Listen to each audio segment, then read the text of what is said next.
High on an ancient mountain, where the wind whispers among the pines and the ice sleeps on the stones, lived two falcons, Haru and Akiko.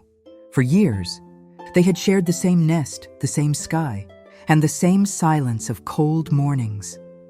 Haru loved Akiko with the patience of someone who has watched the sun rise 1,000 times and is still enchanted.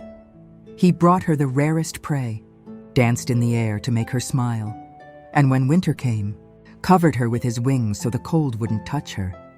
But over time, Akiko's heart began to fill with shadows. She looked at the horizon and thought, "He's so good. What if this love is just habit? What if his heart is no longer mine?" These doubts grew like accumulated snow, silent, yet heavy. Small arguments began to emerge, words as cold as the mountain wind. "You don't love me like you used to," Akiko would say, and Haru, with tired eyes, replied, "If I didn't love you, would I still be here by your side every day and night?" But the poison of uncertainty had already been unleashed. One night, as the moon tinged the valley silver, Akiko said, "I want to be sure, Haru. Tomorrow, before sunrise, we'll meet at the foot of this cliff. Whoever gets there first will be the one who loves the most." Haru stared at her for a long time. A sad smile formed on her beak. "If it brings you peace, I'll be there." Akiko flew back to the nest. She fell asleep, her heart racing, but Haru remained there, motionless under the moonlight. "What if she wakes up and doesn't find me?" she thought. "What if she thinks I don't care?" She looked at the horizon and decided she wouldn't sleep. She would stay there, waiting for dawn. The night was cruel. The wind cut like a blade. The snow fell mercilessly.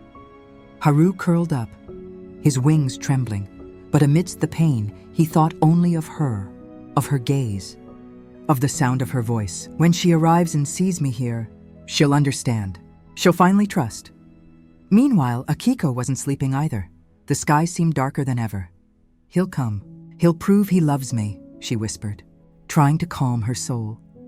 When the first blue light of dawn touched the mountains, Akiko spread her wings and descended toward the cliff. Her heart beat fast, half fear, half hope. But when she landed, she didn't see him. The ground was covered in ice and silence. Her chest tightened. "He didn't come," she murmured, feeling the tears burn like fire.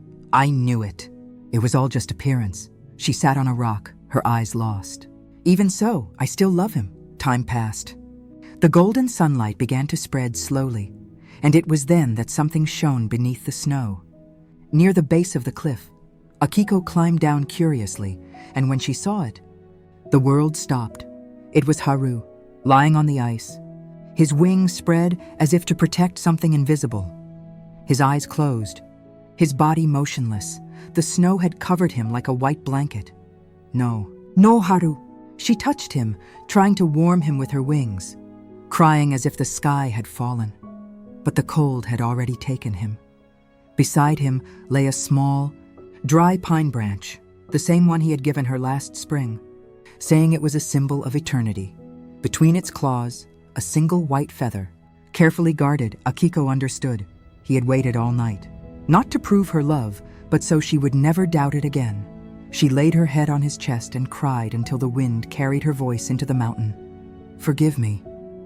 My foolish, sweet Haru. I tried to measure love and ended up losing it." Years passed, and no one saw Akiko again. They say that on certain winter mornings, two white hawks fly over the cliff together, circling over the abyss, united like wind and snow, and those who see them swear they hear a whisper in the air.